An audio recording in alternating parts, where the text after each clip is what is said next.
afternoon. Howard Wiig, Code Green, ThinkTech, Hawaii. I have as my guest this afternoon the Honorable Emily Gardner, attorney and environmentalist. And if you doubt her credentials, how about that page? Is that enough? Nope. How about that page? Nope. How about that page? Nope. How about that page? Nope. How about that page? How about that page? How about that? Yeah. This is a qualified young lady who was instrumental in she attended the Earth Summit, if any of you remember that, in Rio many long years ago. She was with the International Institute for Sustainable Development for Earth Negotiations Bulletin.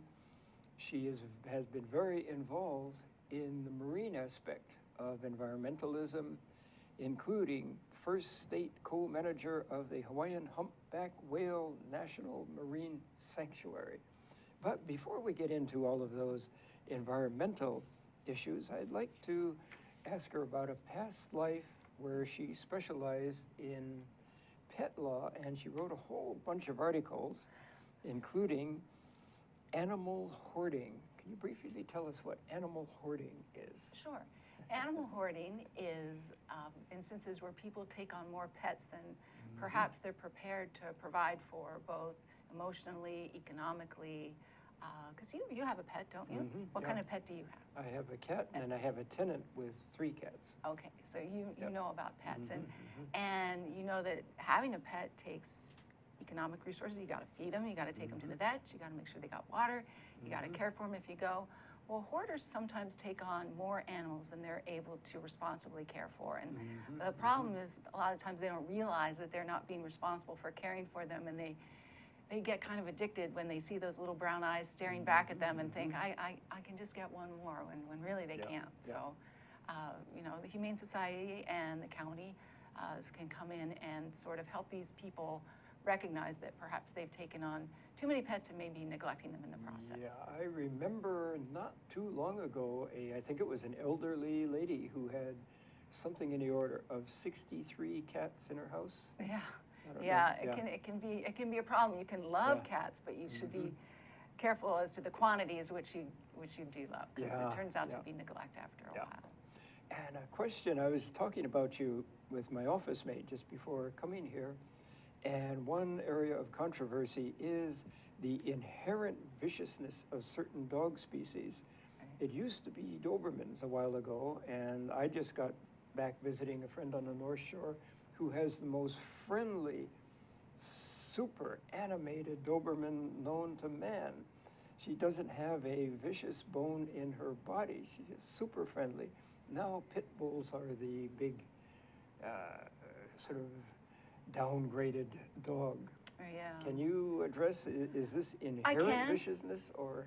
Well, oftentimes the saying goes, you know, it's not the breed, it's the deed. And it's often the owners that, you know, and how they care for their pit bulls from a very early age, or their puppies, their dogs from a very early age, whether it can have aggressive tendencies or more benign, friendly tendencies. Oftentimes people with pit bulls and other large breed dogs, you know, they acquire them and they're small, cute little puppies, but they don't recognize that they need to go through the training. You know, you need to train your dog well, particularly if you're going to have a large dog like that, so that it can sit, stay, and mind you, follow your commands. And a lot of people don't actually follow through with that.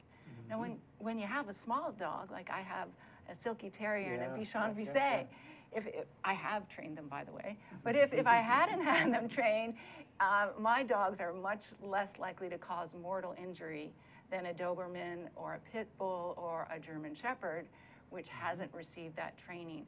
So it's really involved in responsible ownership, responsible training, and again, this, you know, it just gets back to taking care of your pets and not neglecting them. Yeah, my summary of that is vicious owner, vicious dog, regardless of species. From the cases that I've read about, the owners have been really super macho, sort of violence-oriented type people. you know, I had an instance where my dog, unfortunately, one of my small dogs did get attacked by a pit bull. And I saw it coming. I picked up my dog, I held it up above my head, but the dog jumped up on me. I got bruised and scratched. Bit my dog's leg, pulled it down, took it off into the bushes, you know, and I'm screaming, and the owner came and got the dog, but as soon as he got his dog off my dog, he punched it in the stomach and said, I hate you, I hate you. So, you know, you can just imagine that dog, you know, I wasn't as mad at the dog, obviously, as I was at the owner. You know? Yeah, which I think was illustrates the point there. Yeah, exactly. Yeah. Okay, one last pet thing, and then we'll get into it, because this is code green, this is environmental. That's right. This isn't code bark. Tugging at both ends of the leash, divorce. Yeah. Yeah. So both people want. Oftentimes it's a major issue. The pet can be used as a bargaining chip.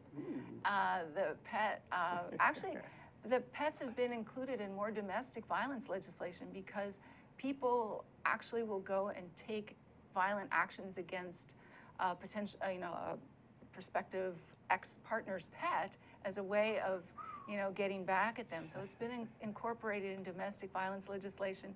And also, I think family law is more recognizing pets as, you know, what's in the best interest of the pet, just as they would the child. Goodness. So there's been more and more joint custody agreements raised between pet owners. And, you know, it's interesting. You know, what would you do if something happened with you and your spouse and you had to decide what to do with your cat? That would become very emotional very quickly. See, so that's what happens. Okay. Let's get on to our environmental side.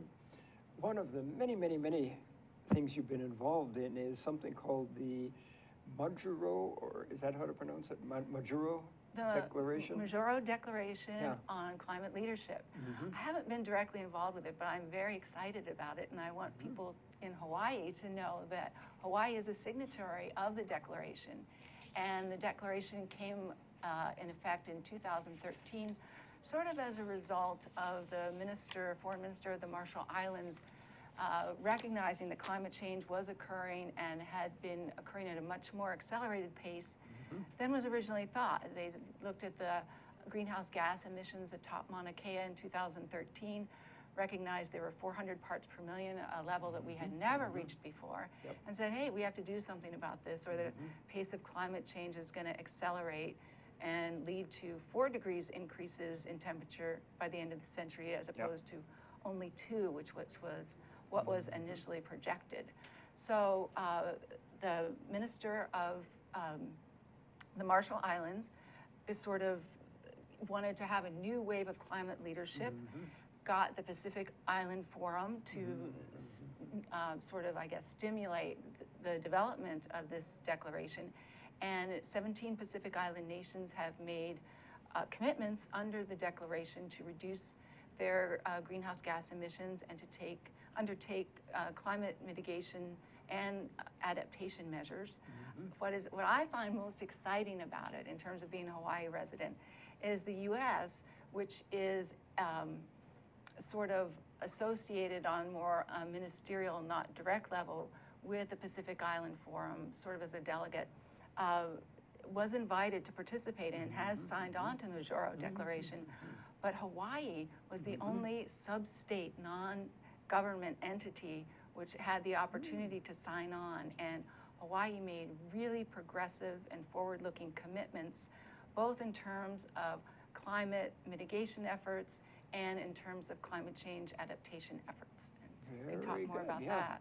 Yeah, we'll definitely talk about 100% zero net energy or clean energy. We'll do that later. But so Hawaii was the only state to sign on to that. Yes. It's a soft law document, which means that it's not legally binding. You know, it's supposed to complement what we have, the United Nations Framework on Climate Change and the Kyoto Protocol, which does set the binding carbon emission standards. But the Majuro Declaration is a soft law piece of law that sort of has with it the moral authority to act, and sort of depends on the people's pressure to keep the governments moving forward and to adhere to the commitments that they made under the declaration. More and more international environmental agreements are being made on this soft law basis because the ratification process can often become very timely and cumbersome. Like in the United States, for example, we have to have an agreement of 2/3 of the Senate in order for us to ratify and approve any international environmental treaty that we adhere to. And we've had trouble with that. Oh, yes.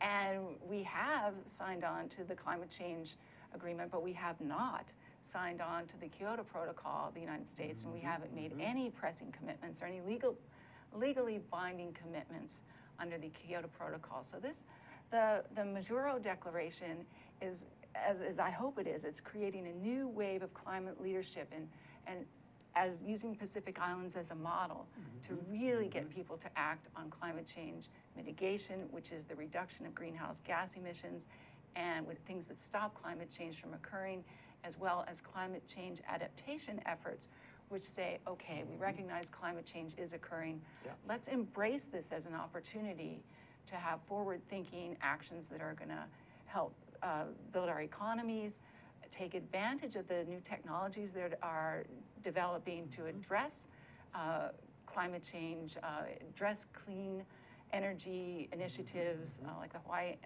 Clean Energy Initiative, and things along that order. Beautiful. And yeah, I think you mentioned it, 17 nations signed on to that? Signed on, yes. So obviously it would be all of the small Pacific Island nations. Right, And yes. then any big players in that? Besides, I mean, US is rather big, that's for sure. Well, it's a big player, but it's not one of the ones where climate change, the effects of climate change are as readily evident. And, you know, there's some communities up in Alaska, for example, that where they've already lost, some of the communities have lost their land due to sea level rise. It's not widely publicized. And actually one of these communities, it's a Indian tribe, has gone ahead and they've been actually able to sign on to the Kyoto Protocol, making commitments under the Kyoto Protocol to reduce their greenhouse gas emissions within their communities. But I think Hawaii was invited because it is an island state. It's the only island state. And the effects of climate change, if they were to occur here, could be dramatic and quick.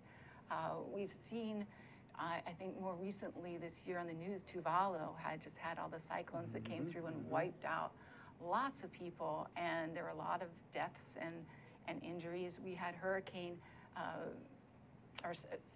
Sandy that came through New York and on the East Coast, which caused $50 billion in damages.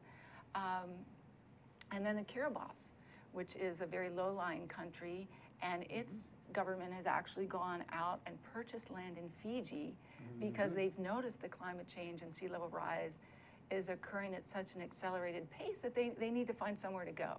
The people there have recognized that they're going to lose their land, and you know it's time to take drastic measures. So they're preparing to actually move as a country, which is pretty exactly.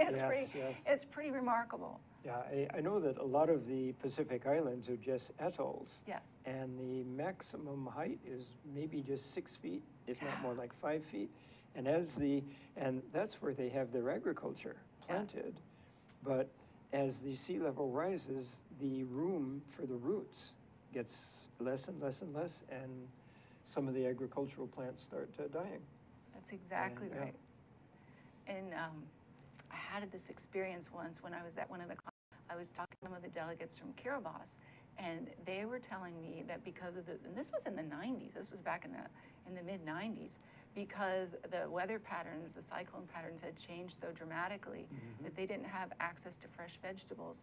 So it really became an important public health issue where they had to go around and put eye drops of vitamin A in their children's eyes because they just weren't getting vegetables. And I've told this story before. It's kind of a funny story, but it really made an impression on me. At one of the dinners, some of the Kiribati members were taking all the broccoli, carrots, and cauliflower and stuffing their pockets with it because they were telling me we just don't have access to fresh vegetables. And so, again, that was back in the 90s. So they've been having public health challenges attributed to climate change, you know, for 20 years now. So it's really an issue. Yeah, well, we need to take a break now, but maybe as a wrap up to this, we can look at the fact that Hawaii is getting more and more immigrants from the Micronesian states, and I'm wondering if some of that is climate change related. But let's take a break. Code Green, Think Tech Hawaii. Back in a minute. To Hawaii, the State of Clean Energy on Wednesday. And we have Sharon Moriwaki, my co-host and co-chair of the Hawaii Energy Policy Forum. And we have Warren Bohlmeyer today, a special guest with the Hawaii Renewable Energy Alliance, and also a member of the Hawaii Energy Policy Forum. In fact, he's our Renewable Energy Working Group Chair. So He takes care of all of our. You ought to see him in song and dance, too. He does the musical part of the show. Sharon is more serious than that, but not much more serious. So anyway, what do you think of this show? I mean, is this good? I think this is good. We hope it's good. We hope it attracts a lot more people than our forum, so that people can see what's going on in energy and clean energy, and call in, write in, tweet Yeah, we or want Twitter. that. or We want public engagement, civic engagement from everybody, because that's the only way we're going to get down the road on this, right, Warren? Yeah, I think so, and it's an opportunity for guys like me to share a little bit of their mana'o and sometimes get the facts right. Who was that guy that said, just give me the facts, you know, start with the facts and then work from there? Oh, it was Dragnet guy, right? Yeah, right. Oh, yeah. Jack That was when I was Jack just Man. I was just in I grade all school then. I remember that. barely I was remember like, that. yeah. shit. Just the facts, Just the man. man. Here on Hawaii, the State of Clean Energy, every Wednesday from 4 to 5. You'll see. Come back soon. Right, Sharon? Right. Warren? Yes. Good afternoon again. Code Green, Think Tech Hawaii. My honorable guest this afternoon is Emily Gardner, attorney and environmentalist, and we're concentrating on her environmental part right now. Let's wrap up the South Pacific segment by talking about the fact that there are a lot of immigrants from the Micronesian nations coming here, and I'm wondering if some of that is due to the sea level rise, the inability to grow vegetables anymore, and they're just simply coming here because they need 3 square meals a day and can't get it at their homes. I wouldn't be surprised if it weren't, you know, because there's climate change has produced a lot of refugees all around the world, and the South Pacific Islands are certainly among those that are on the front lines, as we discussed. You know, their topography is such that they're so they're almost at sea level, so they're really vulnerable, and their agriculture is affected, and their water sources are affected. So they need to eat, they need to drink, and they need to breathe. So they're maybe looking for places to do that where it's not so much of a challenge. You know, there's some countries actually where people are seeking asylum in different countries due to climate change, and there have been cases that have gone before the World Court actually seeking asylum for people in the South Pacific Island nations. Wow, not only that, but I'm familiar with Bangladesh for other reasons, and it's a big nation, 150 million people. The highest point in Bangladesh is 70 feet. Wow. It's mostly river deltas with marshy areas, And we just read about this tragic instance of Bangladeshis seeking refuge in Malaysia or Indonesia or somewhere, They just don't have anywhere else to go. Exactly. Climate change is creating refugees, for sure. It's not only an environmental issue, it's a humanitarian issue. That's what you always have to remember about it. Good point.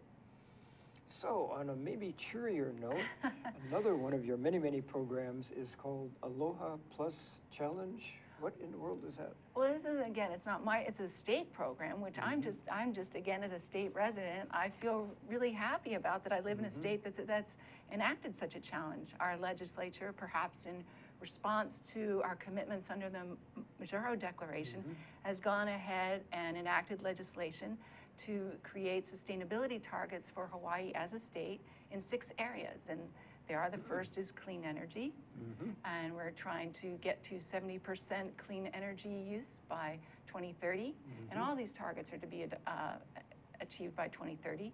The second is food security and food production to enhance Hawaii's food security production, I guess, or to double it. It's now at about between 10 and 20%, and we want to see it get up to between 20 and 30%. And so we want to promote more agriculture here in the state and more water conservation, which leads me into the next issue, which is natural resource management and conservation. So we're looking to increase or preserve at least 30% of our watersheds by 2030, and also look at our water security, and also reduce the number of alien species that are coming in, because this is another thing with the increased temperatures. It makes Hawaii a better host to pests that we haven't seen before. So we're getting more and more pests, which are affecting the agriculture and also affecting human health. There's more different types of flies and vectors of different diseases that we're seeing in Hawaii that we hadn't seen before as a result of climate change. The fourth area is solid waste reduction. We're looking to reduce our solid waste by 70% by 2030, and there's these really great initiatives. One is on the Big Island. It's also on Kauai now, I think, called Zero Waste Hawaii. And we're hoping other counties, or I'm hoping as a Hawaii resident, that the other counties are going to adopt similar measures and really look to as ways to reduce their solid waste. You know, we have a lot of economic disparity, whether it's just that you give some of the things that you don't need anymore to someone less fortunate, that you recycle, that you just follow the 3 R's: reduce, reuse, recycle. We're looking to create more sustainable communities, again, embracing the opportunities climate change presents, looking for ways to create clean energy, agricultural products and programs, and also fisheries related. You know, my background, as a zoologist, I did more fisheries related work. So in looking at ways to sort of tap into the blue economy as well. And lastly, to get more environmental green jobs and ones that pay, so that people can actually stay and live in Hawaii and enjoy it.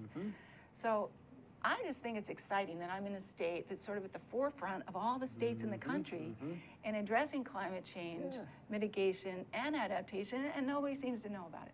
So we're here talking about it today. That's why we're talking. And I hope people know about it, and I hope people can embrace it and be proud about it, and stay on our lawmakers to make sure that these commitments that we've made, that we follow through with them. Well, there's a little paradox we're trying to double our food production, and yet the best agricultural lands are going to suburbs. That's a whole other story. We better not get it there. But one thing I've been following with regard to food growing is especially the Japanese are looking at multi-story indoor sort of urban farms where they can produce something like easily 10, if not 20 times as much food per acre with virtually zero pesticide runoff and so forth, so forth. Of course, it's very labor intensive, which gets to green jobs. But do you see a future like that for us? Ironically, the most beautiful climate in the world, and we're growing food indoors? Well, possibly. You know, human beings as a species, we're the only species that sort of has developed vertically. You know, most species sort of expand their territories horizontally, but we've been able to develop high stories and create industries and homes, that are multi-level. So perhaps it can be. Perhaps it's one way that we can. It's a very creative way, and something surely to be looked into. All of this is exciting, and again, it provides opportunities for us to grow and to be innovative and to not be scared. I think we just all need to, like we did with Marcus Moriato. We just got to get behind it and be all in. And that's what I would like to do, and I'm just happy as a Hawaii resident to have the opportunity to take part in it just in any way that I can. Well, with our demographic shifting more and more towards retired type people, how about them emulating the old World War II victory gardens and everybody having a garden in their backyard? A little bit of there's nothing more refreshing than to go out and pluck your own tomatoes or harvest your own lettuce and bring it right into the kitchen and boom, boom, boom. The nutrition value is so great and the freshness is so great. Absolutely, it's great. There's a lot of community gardens where people do take advantage.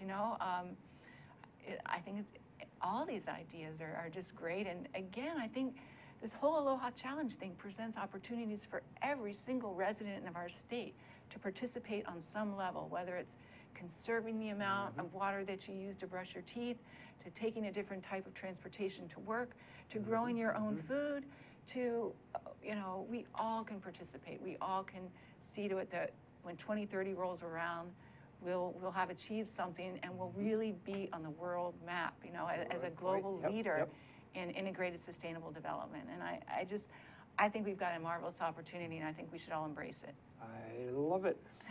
Your next topic was resource preservation, specifically watersheds. Now, I think we've done a wonderful job about drawing the red line on our mountains. Right here, it's too steep, no more development there, and that is exactly the area where the water seeps down, and goes into our water table. And here's one idea that I personally practice. I'm blessed to live in the back of Manoa. I get 120 inches of rain a year. I divert easily 90% of the water that falls on my property into the soil rather than letting it run off on pervious surfaces into the storm drain. And I think you're an attorney, maybe you can push for rewarding people who do similar things. I think there's plenty of room for tax incentives for people that behave responsibility and for people that are willing. Like, I think it's great that you're sharing what you do and it will hopefully sort of make other people follow what you're doing and be an inspiration to others to divert their water in similar ways and to create tax incentives. Sure. Yeah. Especially on Oahu, where we're getting close to 1 million residents right on this small island. So that would go many more roofs diverting their water right into the land. Yeah. Absolutely. Yeah. I think just like energy, what we're doing with clean energy, and people are getting tax breaks there if you're diverting your water and helping the state, us all to thrive better. I think you should be rewarded. And your next topic, solid waste, something that is near and dear to my heart. A large part of my career has been involved in that. How about the simplest diversion that I can see, and this is something that I was pushing without any good results for the neighbor islands. Our H-Power plant is going great guns. We added another 30 megawatts to H-Power right at the time when our recycling program really got underway. So we don't have as much solid waste going to H-Power now. So we have overcapacity. So whenever I have garbage, which I try not to have much of, say, here, H-Power is hungry, feed it, feed it, feed it. But for the neighbor islands, why not? We can modularize waste to energy plants down to just about as small as you want to go. The emissions that come up are really, really minimal now, and we can mine existing landfills. We can site the plant right on the landfill, dig up the existing garbage and burn it. For goodness sakes, there's electricity right there. And then take in all of our new garbage, burn it. And we reduce the volume of stuff by easily 90% in doing that. And we're doing free electricity.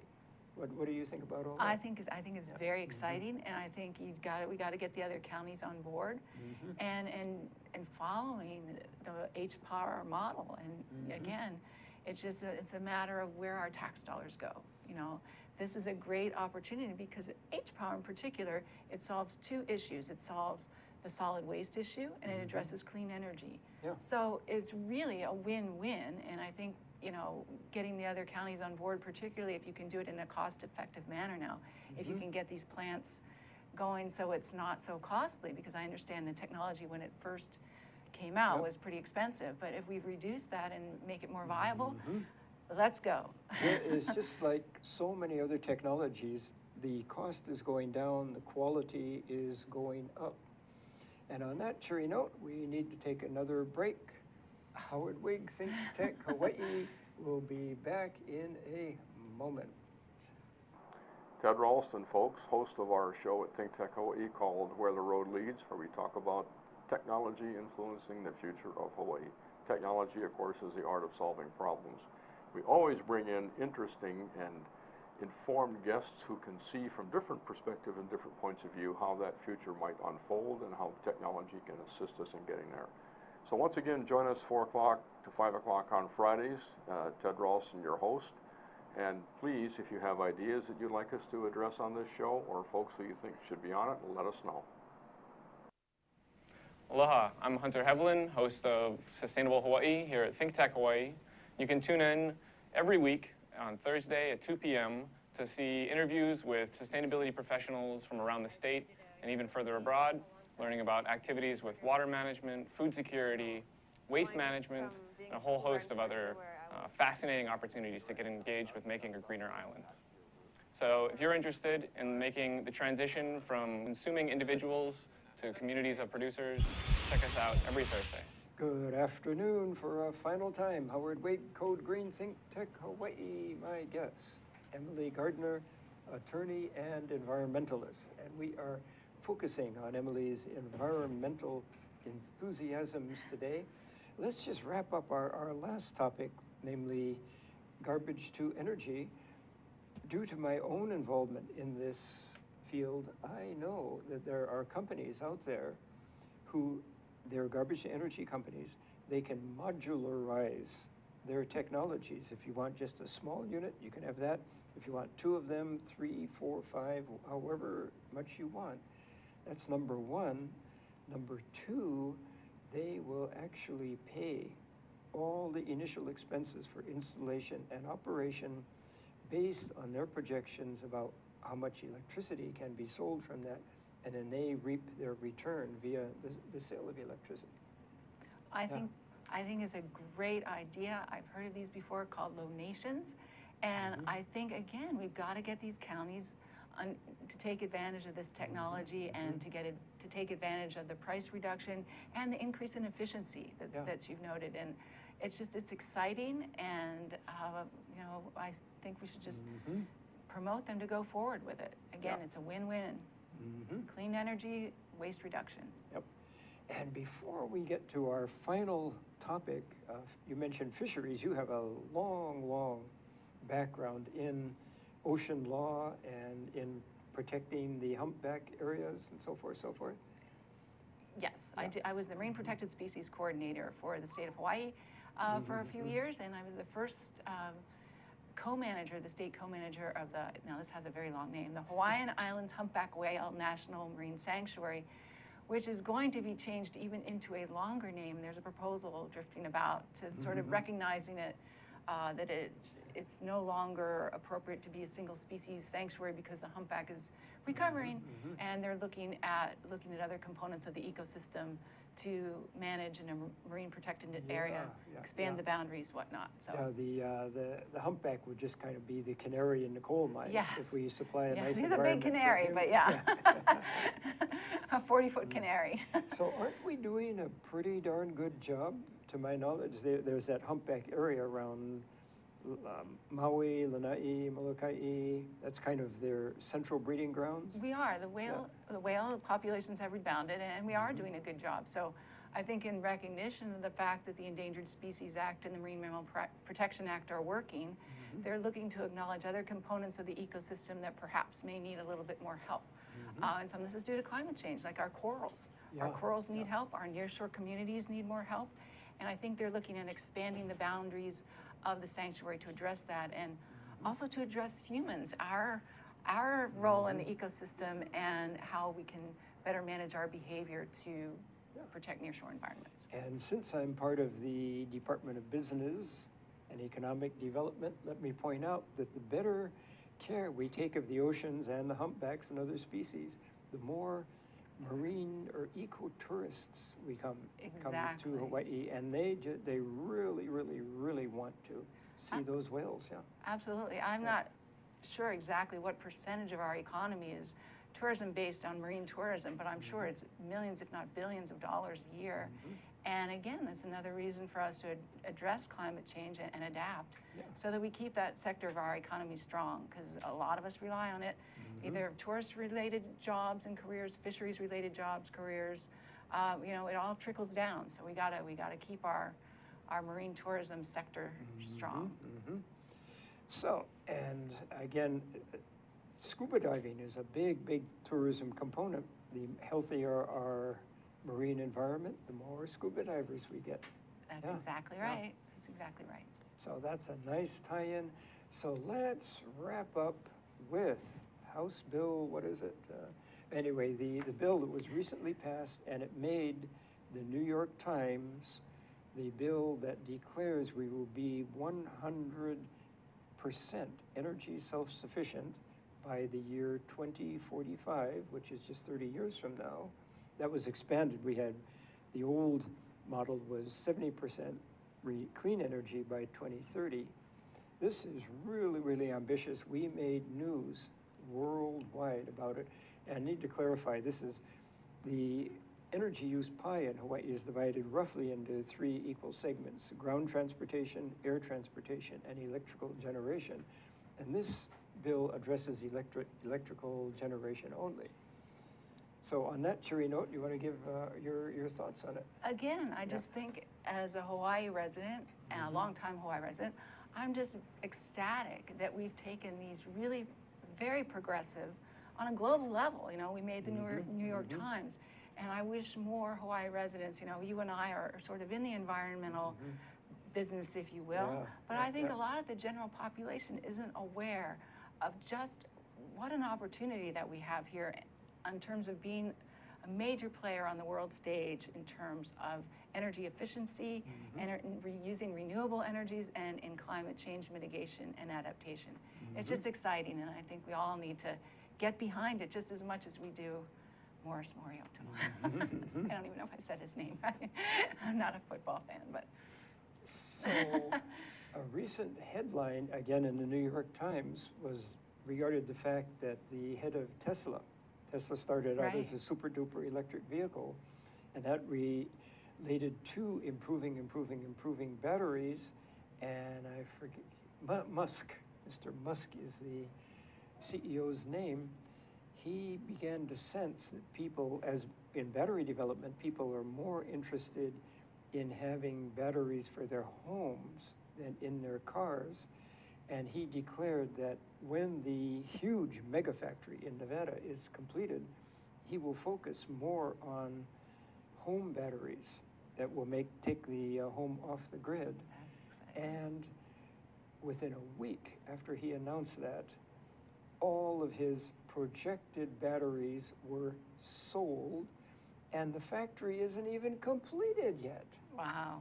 This is really exciting, and there's another very high-grade battery that has come to Hawaii in the last couple of months, and I understand that the demand for that is exceeding supply, so that there's a big demand out there with people who would like to just get off the grid and be energy self-sufficient.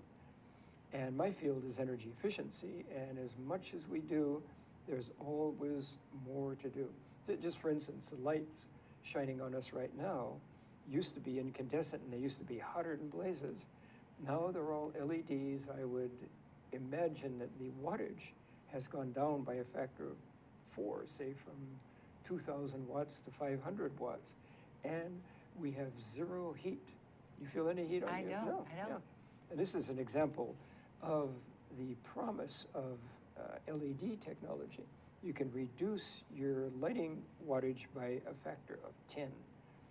And both the city and the state are converting the street lights from the old high pressure sodium to LED lights, reduction of wattage by 50%. It just goes on and on and on. Can you come up with other instances of that? Well, I just think what you're talking about is just very exciting, because we just have to divorce ourselves from fossil fuels, and they're a finite resource. They come from carbon that's been sequestered for millions and millions of years, which we all, starting the Industrial Revolution, we just decided we need to harness, and we've just been going to town, and it's damaging our environment. So having clean energy, being able for people to have the independence to get off the grid and to be on their own gives them, just as we said, independence and more financial independence and more financial stability, because people, I mean, you know this for what you do. People who have gone with the photovoltaic systems, they're now paying, what, $17, $18 for an energy bill instead of a $250 or a couple $100 a Yeah, month. So yeah. they're saving dramatically. So I can imagine, particularly where we're so isolated and our dependence on fossil fuels up until now has been so great, that the demand for these batteries would just be great. And I think, again, if we can get them here, let's do it. And let's give people the tax breaks, and let's give people the independence. Now, this is an area that you would know more about. When these people are off the grid, what happens when there's technological glitches? Will there be different sectors or parts of the private sector that will be able to respond and assist people, just as they do with our computers now, where we manage our own information if we're managing our own power? I can imagine there's going to be new sectors developing to assist people with this. You mentioned green jobs. That would be the ultimate green Exactly, job. Instead of exactly. being a computer geek, you're a home battery geek. Yeah, exactly, Yeah. exactly. And you have a big warehouse full of spare batteries. You just rush one in. Hopefully before 2030, we'll be calling our battery geek to come fix our battery. That would be great. And in our tall buildings, our hotels and so forth, energy, even while they're more comfortable, they're better lit, the hot water is there, energy use is actually going down. Remember that the downtown Honolulu Hiko plant is down now. On the Big Island, they've shut 2 old plants down. And at the rate we're going, we'll be able to shut down more inefficient plants. And nationwide, the old, really dirty coal burning plants are going down, down, down, down, down. Coal production's going down. And then you might say, well, a lot of that coal is still going over to China, and China's building coal burning plants at a mile a minute. What's the use? Well, China has learned also. They are now the largest consumer of fossil fuels, but we've seen photos of the air quality. Exactly. It's just horrendous air quality, where people are actually, their lifespan is going to be dramatically reduced because of that. China is now the world leader in photovoltaic panels and in wind machine production. They are leading. They got the message. I mean, how could they not get the message with this air quality? Yeah. Well, I mean, it's interesting you say that, because in the United States, we don't have, as you know, we don't have any laws yet that require, federal law, at the federal level, that require reduction in fossil fuels to a certain level, or the use of clean energy renewables to a certain level. We don't have any laws that address, binding laws that address that. So the states are taking it on. And in Hawaii, we're fortunate because just coming from a legal perspective, Article 11 of our state constitution mandates that our states and counties protect and conserve our environment. And they expressly address within that provision of our constitution that we must protect and conserve our air and water. So I think having things like these batteries will certainly be in line with our constitutional mandates for the state and counties. And I'm hoping that will go along with that. And maybe, we'll wake up as a nation and realize that we need to adopt something on the federal level that will take on these renewable energy requirements and climate change mitigation, emission reductions, but there's nothing there yet. Well, one correction, EPA air quality mandates. One of the dirtiest areas in the entire nation was the corridor between Houston and Dallas, Texas, to the point where they were non-compliant, and the feds threatened a big hammer to come down, and the Texas legislature said, whoa, we'd better do something. And my counterpart, the energy codes guy in Texas, suddenly was not the Maytag repairman waiting for something to do anymore. He was right at the forefront. Texas passed pretty drastic clean energy laws, and I believe... But that's at the state level, though, but yeah, there's nothing but federal. With federal EPA pressure, Right, we're gonna sue the heck out of you. Right. Yeah. Well, that's good. See, sometimes law can be good. It's not, Yeah, lawyers don't always have to be seen as the bad guys. Sometimes we can be good. And just a very parting note, the city, our city, and the EPA have been at loggerheads about sewage sludge forever. I just saw where some of our sludge is going to go out to H-Power and become fuel, Great. thereby cleaning the sewage treatment plant up a bit. So And on that cheery note, we just barely got warmed up, Ah. but we have to terminate. Oh, Emily, do you have a certain sign you wanted to show? Well, I wanted to show people how to get in touch with me. Yeah, she's gonna, Can you do that? Do you have it? yeah, oh, okay. Oh, That's okay. Okay, Well, yep, go to earthseaandsskysolutions.com. That's my new web address where I exist in cyberspace, and I undertake cases. Oh, there, somebody's got it, good. Okay, so now you know how to get in touch with me. Please do. Yeah. And I'm undertaking environmental issues and matters, so representation. okay. And thank you very much, Emily You're Gardner. more than welcome. It was a Yeah. pleasure.